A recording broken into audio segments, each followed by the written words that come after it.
জয় শিবচণ্ডী বন্ধুর ঘর। আজি মুই তোমারলার সামনত যুগ সন্ধিক্ষণের সন্ধিক্ষণ বাণীর সংকেত ধ্বনি অংশখান পড়ি শুনাম। সংকেত ধ্বনি।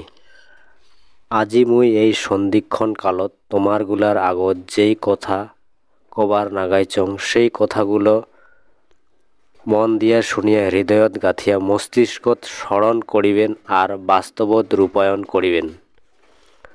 জন্মসূত্রে কর্ম হয়, কর্মে ধর্ম, ধর্মে ফল, সেহেতু যাক ধারণ করে তাক ধর্ম কয়, যাক ত্যাগ করে তাক মরণ কয়। সন্ধিক্ষণ কাল হইল এক সভ্যতার আগমন আর এক সভ্যতার পতন। এই আওয়াগমনের মাঝের সময় কোনাক কয় সন্ধিক্ষণ কাল। কর্ম মোর কর্মী তোমরা, যায় মোর কর্ম করে তাই মোর সাথে, যায় মোক স্মরণ করে তাই মোর রথে, যায় মোর গ্লানি করে তাই মোর পথে। দর্শন পর্শনে পূর্ণ হয় দেবালয়ে, যুগ সন্ধিক্ষণে প্রাপ্য অন্য সময়ে নয়।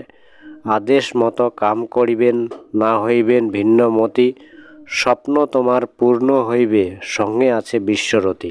জয় শিবচণ্ডী, যথা ধর্ম তথা জয়। মহারাজ শ্রী শ্রী অনন্ত দেববর্মা জয়।